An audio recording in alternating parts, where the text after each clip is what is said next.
অষ্টমী পূজা গেল, আপনি দুর্গা পূজা, অষ্টমী পূজার ভিতরে বাংলাদেশ একটা জায়গা থেকে বলা হলো এবছর পূজারি আছে 5 জন। একটা চ্যানেল এটা প্রচার করলো, বিদেশি চ্যানেল। আমি ওই পুরোহিতকে ডেকে বললাম, আমার কাছে ভিডিও আছে, আপনার লোক এটা বললো কেন? আমরা তো প্রিকশনের measures we have taken up,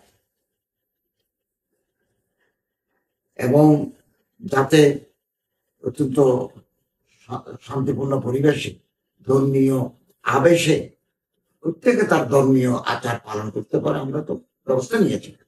সেখানে আপনার লোক, একটা ডিস্ট্রিক্টের লোক, ভারতীয় একটা এজেন্সিকে ড্যামেজিং নিউজ দিল যে 5 জন পূজারি আসছে। উনি যিনি সঞ্চালক তিনি বলতেছেন सिर्फ 5 लोग आए थे, जहां हजार हजार लोग आते रहते हैं, इस साल बांग्लादेश में 5।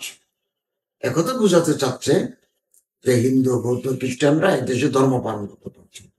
আমি পুরোহিতকে বলেছি, পুরোহিত আমার সামনে তারা ফোন করছে না, very much please to him, বলছে যে তুমি এজেন্সিকে সাক্ষাৎকার দিলে কেন, আমার পারমিশন চাই। 2 5 জন আসছে মানে কি? বললো যে এবছর বন্যার কারণে আমরা জন্মাষ্টমীর অনুষ্ঠান বাতিল করেছি, তারপরেও 5 জন আসছে। কথা কোথায় আর কোথায়?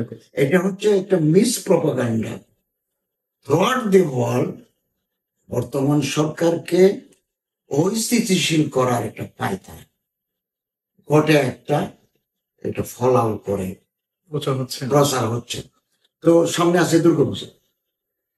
দুর্গাপূজার পরে আমরা বিভিন্ন জেলা প্রশাসককে বলেছি, এসপিদেরকে বলেছি যে সমস্ত প্রস্তুতিমূলক ব্যবস্থা রাখতে হবে। কেউ যদি কোনো দুষ্টামি করে অথবা সিভিল ড্রেসের লোক থাকবে, ওখানে কেউ ইনক্রিজিং করে কাউকে করে, তাৎক্ষণিক তাদের অ্যাকশন করতে হবে।